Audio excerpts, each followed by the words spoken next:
They started the season 1-3, but have won 3 straight games. How have they been able to turn this thing around? Rodgers seems to be moving better during Achilles rehab every time we see him.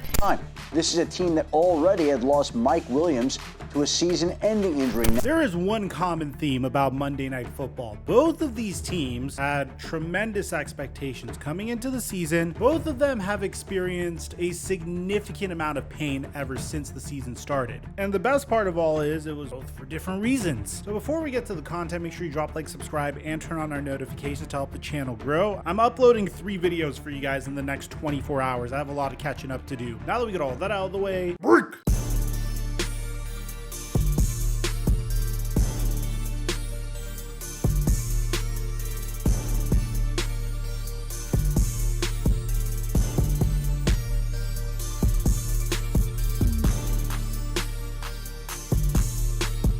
Leading up to the season, I spammed predictions at you guys consistently. Michael Porter Jr. needed over 5.5 rebounds in his season debut. Tyreek Hill just needed a touchdown, and Steph Curry just needed 1 point. Shout out to those that tailed. For those of you guys that were able to make money, we're giving away our picks for free all season long for the NBA and NFL on my Instagram at @TheFlightMike. And right now, when you use promo code Mikerophone on PrizePicks, they'll match your deposit up until $100. Thank you, PrizePicks, for the sponsor.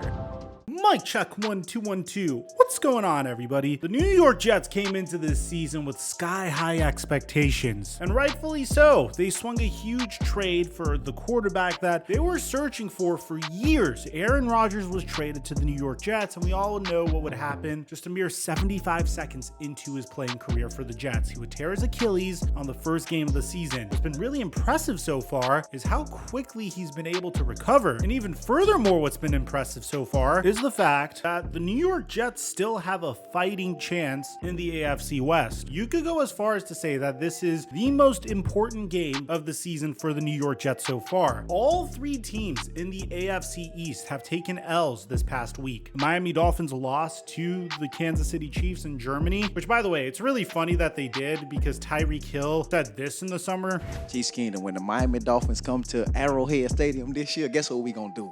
Guess what we gonna do? I hate to throw up the peace sign against y'all. I hate to do it. But guess what? I'm gonna be y'all worst enemy that day.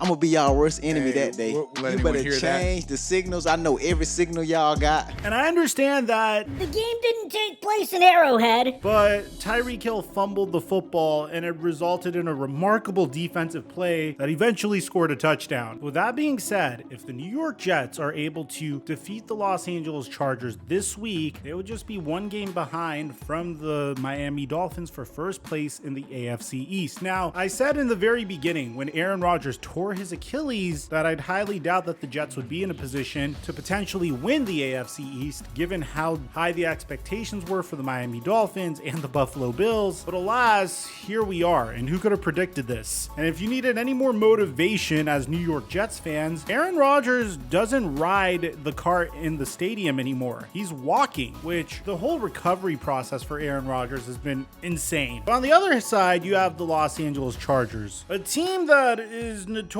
for being significantly better than their record shows. I don't understand why Dean Spanos loves Brandon Staley this much. I don't know why Tom Telesco is so committed to him, because if we're being honest, the Los Angeles Chargers should be 1-6, and I think it's the talent that got Brandon Staley and the Los Angeles Chargers to 3-4. I mean, there were 2 occasions this season where Brandon Staley went for it on 4th down despite it not really making much sense to do so, and then his defense makes an incredible play to make sure that the Chargers get the win. I mean, Tom Telesco isn't necessarily making the greatest decisions out here. I mean, he even had to apologize to the team for signing JC Jackson, only to trade him 1 year later for pennies on the dollar. But with that being said, there's no denying the talent of the LA Chargers. I'll say this over and over again. I think this team is talented as hell. The only thing that could stop them is their own head coach. I'm not kidding. I'm not one of those people that think Justin Herbert isn't an elite QB, because I think he is an elite QB. I think a lot of the decisions that they've made in previous off seasons were brilliant, like trading for Khalil Mack, extending Mike Williams. Hell, even drafting Quentin Johnston might work out soon. It's still relatively early. They surrounded Justin Herbert with the best possible offense that they could. Austin Eckler is a stud. Their wide receiver room's very deep. Their tight end room is pretty deep. On paper, their defense is incredible, and they have a defensive guru coaching them. So something's got to give for the LA Chargers, because if the LA Chargers aren't able to start winning meaningful games on national television, then people are going to be calling for Brandon Staley's head. And so far, the LA Chargers are notorious for blowing close games. The last time they were on Monday Night Football, they lost 20-17 to the Dallas Cowboys, and it was really glorious to see it in person. The Chargers have a significant amount of losses by 3 points or less, and whenever you start losing these games by 3 points or less at a specific point, one has to wonder, how much of this is because my head coach has no awareness of situational football at all whatsoever? well, we'll find out in this Monday Night Football matchup. Now, I will admit the first half was a bit of a tough watch, as we were pretty much just watching a punt war the whole time, only the very first punt that the New York Jets made ended up getting returned for a touchdown, which is one of the most deflating things that any defense or team could experience. Now, the New York Jets would get the football back, but on a Zach Wilson screen pass to Garrett Wilson would fumble the football back to the LA Chargers, who would go 3 and out and punt the ball, which would give the ball back to the Jets, but this time Zach Wilson would fumble the ball. So literally 2 back-to-back drives where we saw a Wilson on the New York Jets fumble the football. So the Chargers would get the football back in great field position. They would drive all the way down to the 1-yard line where they would hand it off to Austin Eckler for a touchdown. Jets would respond with a 3 and out, and then the Chargers would respond with a 4 and out, and then the Jets would respond with a 3 and out, and the Chargers would respond with another 3 and out, before the New York Jets would finally put together a drive that would go for 26 yards and would result in a field goal, before we would just see consecutive punts until, well, a Chargers drive that would result in a field goal to put them up 17-3. And if there's one thing that seemed apparent in the first half, it's that the New York Jets defense is remarkable for being able to stop Justin Herbert this much, especially given some of the scenarios that they were placed in. The score should have been 31-3, if you ask me.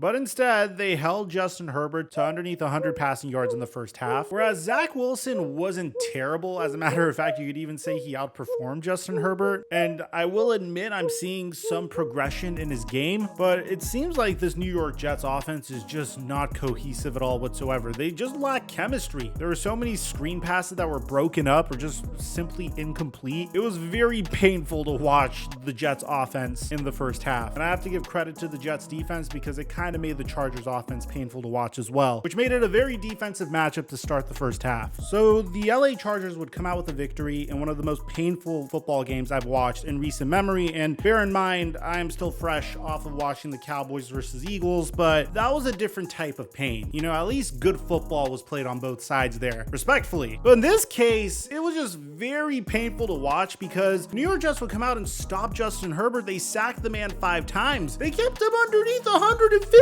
passing yards. They held Austin Eckler to 3.5 yards per carry. I mean, I don't know what else you would want from a defense. And then you would get plays like the Garrett Wilson fumble, and then Zach Wilson also fumbled the ball twice. He would lose one, and it's just not necessarily a recipe for success. It's such a shame to watch because the New York Jets are such a talented football team, but they consistently have the same problem. Now, I understand people are saying that New York Jets offensive line sucks, and of course, the LA Chargers pass rush is really freaking good, especially with Joey Bosa and Khalil Mack, especially with Derwin James all the way in the secondary making plays. I mean, Kenneth Murray had himself a game. Joey Bosa had 2.5 sacks. You got to give credit where credit's due. But at the end of the day, whenever you have a defense that is playing this well and your offense can't make the most out of those opportunities, then you're not really going to go anywhere. And the New York Jets, once again, have the same problem. At the end of the day, they just have to do well enough to get into the AFC wildcard card picture. I don't necessarily know when Aaron Rodgers is going to come back. So let me know in the comment section down below what you think about all this, guys. Do you think Zach Wilson is still the problem in New York? He had a pretty decent game, and technically speaking, if you compare Zach Wilson's statistical output to Justin Herbert's, Zach Wilson had the better game, theoretically speaking. And I think we've been giving Zach Wilson a lot of time to develop as a quarterback at this point. We made a lot of excuses for the man that was the number 2 overall pick in the 2021 NFL draft. He has an all-world supporting cast built around him, and he has a world-class future Hall of Fame QB as his mentor. And then you take a look at scenarios like Josh Dobbs, who quite literally came in without knowing the plays of his team and played better at the quarterback position than Zach Wilson. And you could have easily traded for him at the trade deadline, but I guess hubris got in the way, or they actually felt like Zach Wilson was the better option. Do you blame Zach? Do you blame the Jets? Do you blame the offensive line? Or do you think the better team won? I'd like to hear what you have to say. Aside from that, I'm your boy Mike, and I'm dropping our mic until our next upload.